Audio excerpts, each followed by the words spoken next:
Today, we're going to unravel a really fascinating economic story. It connects U.S. monetary policy, the dollar cycle, to these massive wealth booms we've seen in China. But the big question everyone's asking is, could it actually happen again?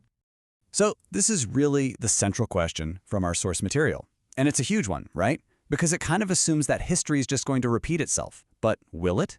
Let's dig in and see. To figure out what might happen next, we've got to get the past right. So let's start by taking apart the biggest wealth story in modern China, the real estate myth. Okay, so there's this really common story you hear all the time. The idea is that when the US Federal Reserve started printing money, all that cheap dollar liquidity just flooded into China and poof, created the property boom. It's a simple story for sure, but it kind of misses the real engine of the whole machine. And this is where it gets really interesting. The source argues that, dollar easing was the catalyst. It was like pouring gasoline on a fire. Super convenient, tons of liquidity. But the real engine, that was domestic leverage. It was an internal choice to borrow from the future on a massive scale to build this spectacular present.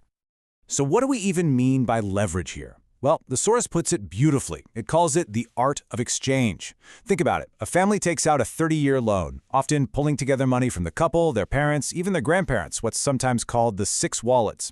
What they're really doing is trading 3 whole decades of their future income to pull a magnificent futuristic palace into today. That's what really built those cities. All right, so that was real estate. Now let's shift gears and look at the internet boom. It's a different kind of story, still tied to US policy, but funded in a completely different way.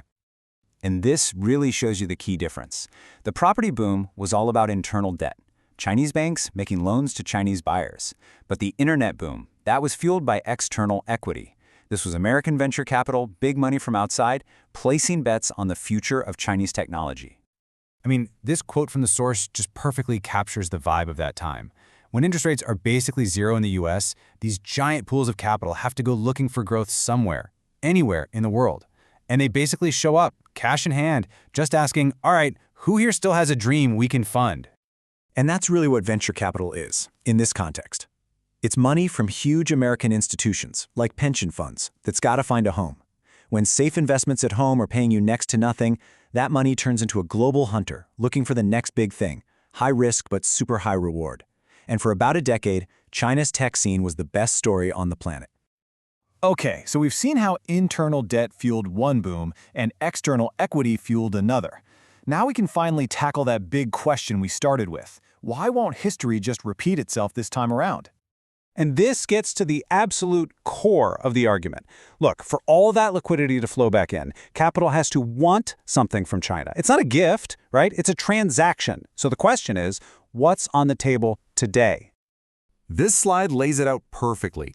In the past, foreign capital really wanted one of two things: to use China's labor to make stuff for the world, or to get access to China's huge market to sell stuff to its people.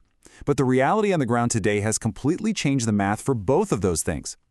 First off, the whole world's factory idea is under some serious pressure. The global mood has shifted from pure efficiency to security. You hear this new buzzword everywhere, de-risking. It just means moving supply chains away from China. You add in tariffs and rising costs at home, and that simple profitable logic of make it in China, sell it everywhere else, well, it's just not so simple anymore. Okay, so what about selling to China? That lure is fading too. The market isn't this wide-open blue ocean anymore. It's become this incredibly competitive red ocean. There's this phenomenon called One, which is just this intense, cutthroat internal competition in pretty much every industry. You have constant price wars, super strong local brands, and on top of it all, consumers are being more cautious, saving instead of spending. So the bottom line is this. Both of the old playbooks are basically obsolete. The simple, really compelling reasons for global capital to just pour into China, they've become way more complicated, a lot riskier, and frankly, just not as profitable. The easy answers are all gone. But the source argues this whole thing goes even deeper than just economics. It says, to really get what's happening, you have to understand this timeless little story about psychology, value, and, well, human nature.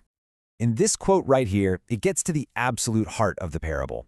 The idea is that what we call wealth creation during these crazy booms, it isn't really about making more stuff. The number of acorns, the real physical economy, doesn't just magically double overnight.